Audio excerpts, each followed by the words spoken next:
Hello everybody and welcome back to my video. तो दुनिया में इस वक्त ट्रंप का साया छाया हुआ है, लेकिन हमें से क्या। इसराइल और हमास के दरमियान ट्रेडी हो चुकी है, लेकिन हमें से क्या। कैलिफोर्निया के जंगलात क्या यार, उनके घरों को भी आग लगी है, लेकिन हमें इससे क्या। हम तो जीते हैं प्यार, मोहब्बत, इश्क, जुनून, और इससे भी आगे कोई लफ्ज है तो बता दो। ऐसा कैसे हो सकता है कि पाकिस्तानी ड्रामा हो और उसमें ट्रायंगल ना हो, और ऐसा कैसे हो सकता है कि उन ड्रामों में शादियों की बात ना होती हो। चलें जी, हम अपनी असली वाली दुनिया को छोड़कर इस नकली वाली दुनिया को एक्सप्लोर करने की कोशिश करते हैं और डीप डिग डाउन करते हैं और इस फेक लाइफ का रियल हैक निकाल कर तुम लोगों की लाइफ को आसान बनाते हैं।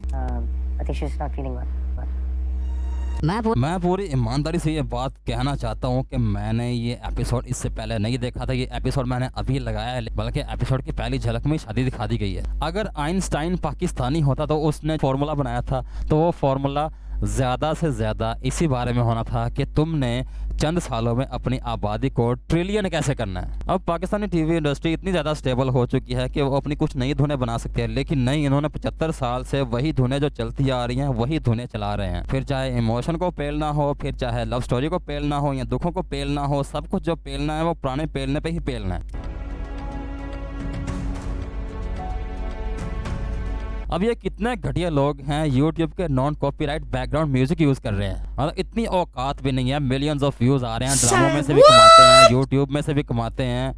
यार इनकी कमाई समझ नहीं आती जाती किधर है। हाँ, वैसे इन ड्रामों को देखने के बाद तुम्हें एक चीज बहुत अच्छी तरह याद हो जाएगी और तुम उस चीज को अपनी लाइफ में अप्लाई करके एक बहुत ही अच्छे कारोबारी बंदे बन सकते हो, प्रॉफिट कमाने वाले। वो है कि शादियों में तुम कौन कौन सी चीजें लगा सकते हो, शादियों में कौन कौन सी चीजें यूज होती हैं, वो तुम्हें परफेक्टली पता चल जाएगा। तो भाई, अगर तुम्हें पाकिस्तान में रहते हुए कारोबार करने में तंगी आ रही है, कोई मुश्किल आ रही है, तो ड्रामे देखो, क्योंकि ये तुम्हारा ट्यूटोरियल है। वैसे मैं तो इंडियन टीवी ड्रामों को पेलता था, लेकिन पाकिस्तानी वुमेन भी अब वही चीजें इस्तेमाल करना शुरू कर रही हैं। हैवी वेट आर्टिफिशियल ज्वेलरी जो चाइना से मंगवाई जा रही है बहुत ज्यादा।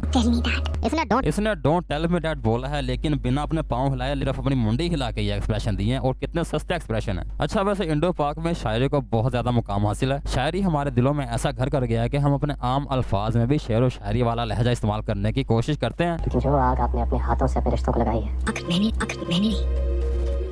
तुमने लगाई है। और ये एक ऐसी आग है जो अपने ही पिछवाड़े पे लगती है। ऑडियंस को एंटरटेनमेंट के नाम पर सिर्फ और सिर्फ घरेलू पॉलिटिक्स सेल की जा रही है। तुम जैसे झूठे आदमी का इस्तेमाल कर। क्या चूती है। इतनी थर्ड क्लास एक्टिंग देखने के बाद अब तो नूनो भी खड़ी नहीं होती, और ये बेचारे बेरोजगार इतनी बुरी एक्टिंग करने के बाद इन लोगों को घर जाके भी टांगे ही पड़ती हैं।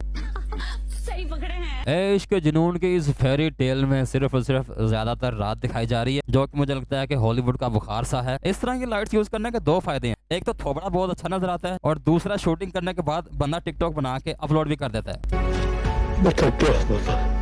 वैसे तो खुदकुशी नहीं करनी चाहिए, लेकिन अगर तुम्हारा मूड हो कभी खुदकुशी करने का तो इन ड्रामों को देख लेना, ये उसके बराबर ही है। इसका फायदा तुम लोगों को ये होगा कि तुम्हारी जान भी नहीं जाएगी, लेकिन तुम उसी तरह के हो जाओगे, क्योंकि इन ड्रामों का मेन मकसद सिर्फ रोना धोना ही होता है और लोगों के इमोशंस को खरीदना होता है या इमोशंस के साथ खेलना होता है। रोने वाला मुंह इस तरह बनाया कि जिस तरह गूंगी कुछ मांगना चाहती है लेकिन कह नहीं पा रही। अब जहाँ अमीरी हो वहाँ गरीबी भी दिखाई जाएगी। फर्क दिखाने का मकसद ये होता है कि पाकिस्तानी सोसाइटी कहीं मुत्तहिद ना हो जाए। अमीरों पर अभी भी वही खून सवार है जो आज से 70 साल पहले, 50 साल पहले इंडियन फिल्मों में सवार होता था। अबे जल्दी बोल, कल सुबह पनवेल निकलना। अब अगर कोई नाबालिग बच्चा हो तो बंदा उसको समझा भी लेता है, लेकिन बालिग बच्चों को कौन समझाए।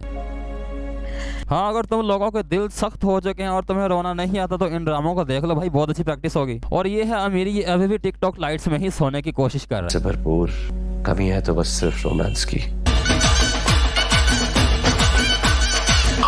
Spicy meat. मर्दों को हमेशा से इतना ही तरसा हुआ दिखाया गया है, जो जहाँ इनको मौका मिले अपना वाईफाई कहीं ठोकने की कोशिश करते हैं। सारे के सारे रोमांटिक होते हैं, कोई बंदा भी बोर नहीं होता इन ड्रामों में। अच्छा, मैंने इस ड्रामे का सिर्फ ये एपिसोड देखा है कि नहीं, इस ड्रामे में इन 2-3 लोगों के अलावा और कोई बंदा नहीं दिखाया गया। और अगर मैं एंटरटेनमेंट कंज्यूम करना चाहता हूँ तो मैं थोड़ी सी बदलावट भी देखना चाहता हूँ। यार वो क्या मनहूसों वाली शक्लें दिखाई जा रहे हो अपनी, कुछ बदलो भी यार। अगर तुम्हारा रंडी रोना नहीं खत्म हो रहा, कोई तीसरा कैरेक्टर को भी जगह दो भाई, वो भी अपना थोड़ा रोल प्ले करे यार, हमें थोड़ा देखने को मिले कुछ। उसी घर के कमरे में एक सोफा रखकर और एक टेबल रखकर और 2 बंदे उसके ऊपर बिठाकर इसको ऑफिस बना दिया गया। Spicy meat. Yeah, boy. और अगर कोई बंदा अक्लमंद है तो मुझे बताओ कि भाई मिडिल क्लास बंदों के पास इस तरह की सहूलतें कब से आने लगी हैं? अरे हाँ भाई हाँ। अच्छा, वैसे इस औरत को कोई बददुआ मिली है कि इसको जिस ड्रामे में रोल मिलता है तो इसका चेहरा मुरझाया हुआ ही रहता है, और स्पेशली इस औरत को मनहूसों वाला रोल ही दिया जाता है। इतनी प्यारी रब ने शक्ल दी है तुम्हें, थोड़ा हंस मुस्कुरा लो, क्या हो जाएगा। राइम की कॉल आ रही है, अल्लाह खैर करे। देखा ना, ये मनहूस है, इसने मनहूसों वाली बात ही करना है। इसको ड्रामों में रोल सिर्फ दिया ही इसलिए जाता है कि इसने मनहूसियत फैलानी है, इसके अलावा और कुछ नहीं। हालांकि माओ को ज्यादातर पॉजिटिव ही रहना चाहिए, फिर चाहे सिचुएशन जैसी भी हो।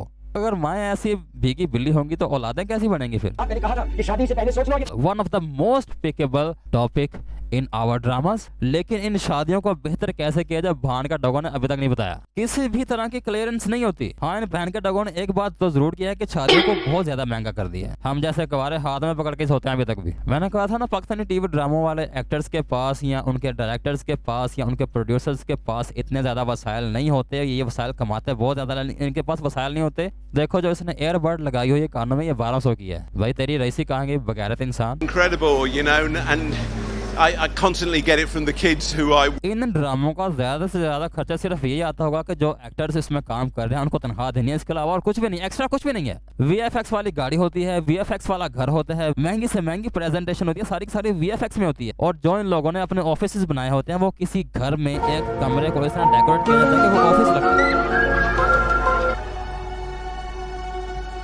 अब ये इसका दिमाग खराब हो रहा है और इसकी एक्टिंग देखो और इसके एक्सप्रेशन देखो, इतना बचगाने इसके एक्सप्रेशन है, इतनी बचगानी एक्टिंग है कि भाई मारो मुझे, मारो मारो मुझे, मारो मारो।